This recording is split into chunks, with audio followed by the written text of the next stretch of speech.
Desafio ekosozialei aliantzan emandako erantzuna bultzatzeko laguntza hauen helburua, Kutxa Fundazioak bidezko trantsizio ekologikoa bizkortzeko eta Gipuzkoan desberdintasunak murrizteko lehentasunezkotzat jotzen dituen desafio estrategikoei emandako erantzunak bultzatzea da, beti ere Agenda 2030ekin lerrokatuta. Sektore eta disiplina ezberdinetako eragileen arteko aliantzen bidez garatuko diren proposamen eraldatzaileak finantzatuko ditugu. Proposamen horiek dagoeneko frogatuta dauden eredu berritzaileak finkatzen eta eskalatzen saiatuko dira.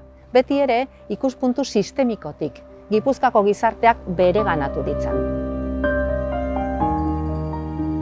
Aurtengo bigarren deialdi honetan, gizarte desberdintasuna murrizten eta Gipuzkoako gizarte eta lurralde kohesioa hobetzen lagunduko duten bi desafiotan jarri dugu arreta. Izan ere, agerian da Gipuzkoako pobrezia tasak handitu egin direla. Ekintza publiko koordinatua ezinbestekoa da, baina ez nahikoa. Erronka horien tamainak eta konplexutasunak, erakundeen arteko lankidetza handiagoa eta eraginkorragoa lortzeaz gain, erantzukizun sozial handiagoa eskatzen dute. Honela, lehen desafioa, Gipuzkoako auzo edo ingurune pobreenetan, erakundek eta administrazioek egiten dituzten jarduerak integratzen dituzten ereduak zabaltzean datza. Maila anitzeko gobernantza formulen bidez, eta herritarrak modu arduratsuan inplikatzeko bide berriak probatuz. Bigarren desafioa berriz, ikuspegi ekitatibotik desabantaila sozioekonomiko handia duten pertsonentzako, aukerak zabaltzen eta aberasten laguntzeko esku hartzeko eredu berriak bultzatzean datza. Beti ere, hori lortzeko, euskara tresna positibo bat dela sustatuz.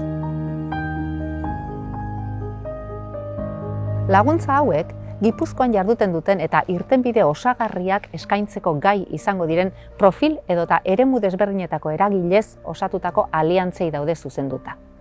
Eragile horiek, sektore publikokoak edo pribatukoak izan daitezke.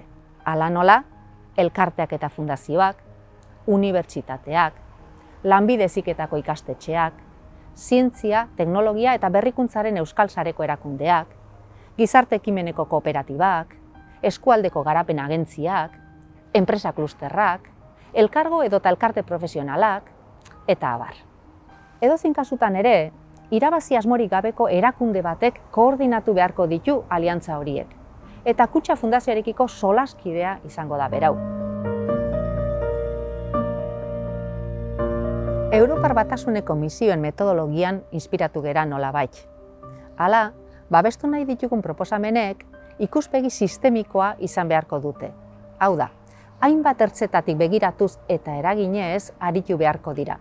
Eta proiektu sorta gisa antolatuta egon beharko dute. Sorta horiek, elkarren artean artikulatuta eta lotuta izango diren erantzun eta proiektuz osatuta egongo dira. Desafioa modu holistikoan hainbat palankatatik jorratzeko. Eskala txikiko ereduen eragina handitu nahi dugu. Aliantza berrien bidez, beste sektore batzutako ekarpen berrien bidez, eta beharrezkoa bada, esperimentazio, egokitze eta baliozkotze prozesuak txertatuz, Gipuzkoan eskalatu eta erreplikatu ahal izateko. Programa honen baitan, laguntza ekonomikoaz gain, Kutxa Fundazioak bere ibilbide luzean zehar ehundutako harreman sarea baliatuz, zubilanak egingo lituzke aurkeztuko diren aliantzak zabaldu eta sendotzeko egoki izan daitekeen kasuetan. Programari buruzko informazio osoa gure web orrialdean dago. Bertan dago adibidez, eskaera aurkeztu ahal izateko informazioa, kontutan hartuz bi alditan egingo dela. Lehen aldian, proposamena orokorrean azalduko da, eta bigarrenean berriz, jada xehetasun guztiekin.